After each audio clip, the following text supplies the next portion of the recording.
ನಿಮ್ಮ ಸಕ್ರಿಯ ರಾಜಕಾರಣದ ಈ ದಿನಗಳಲ್ಲಿ ನೀವು ಕಂಡುಕೊಂಡ ಹಾಗೆ ಯಾವುದೇ ಪೊಲಿಟಿಕಲ್ ಪಾರ್ಟಿ ಇರ್ಬೋದು, ಕಾಂಗ್ರೆಸ್ನೊಳಗಡೆ ಮಹಿಳೆಯರ ರಾಜಕಾರಣ ಹೇಗಿದೆ?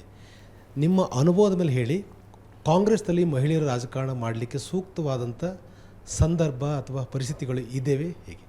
Compare to other party, Congress ಪಕ್ಷದಲ್ಲಿ ಖಂಡಿತವಾಗ್ಲೂ ಮಹಿಳೆಗೆ ತನ್ನದೇ ಆದಂಥ ಒಂದು ಅವಕಾಶ ಆಗಲಿ ಸ್ವತಂತ್ರ ಆಗಲಿ ಖಂಡಿತವಾಗ್ಲೂ ಇದೆ.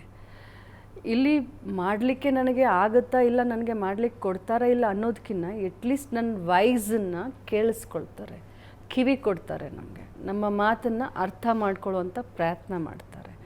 ಆದರೆ ಇತ್ತೀಚಿನ ದಿನದಲ್ಲಿ ನಾನು ಬೇರೆ ಪಕ್ಷದವರನ್ನು ಕೂಡ ನಾನು ಅಪ್ರಿಷಿಯೇಟ್ ಮಾಡ್ತೀನಿ. ಯಾಕಂದರೆ ಕೇಂದ್ರದಲ್ಲಿ ಮೊದಲನೇ ಬಾರಿಗೆ 16 ಜನ ಮಹಿಳಾ ಮಂತ್ರಿಗಳನ್ನು ಮಾಡಿದ್ದಾರೆ in the history of our country. ಅದು ಕೂಡ ಒಳ್ಳೆಯ ಬೆಳವಣಿಗೆ ಅಂತ ಒಬ್ಬ ಮಹಿಳೆ ಆಗಿ, ಒಬ್ಬ ಮಹಿಳೆ ಸಾಧಕಿಯಾಗಿ ನಾನು ಅದನ್ನು ಕೂಡ ಅಪ್ರಿಷಿಯೇಟ್ ಮಾಡಲಿಕ್ಕೆ ಬಯಸ್ತೇನೆ. ಕಾಂಗ್ರೆಸ್ನಲ್ಲಿ ಖಂಡಿತವಾಗ್ಲೂ ಅವಕಾಶ ಮಾತ್ರ ಮಹಿಳೆಯರಿಗಿದೆ.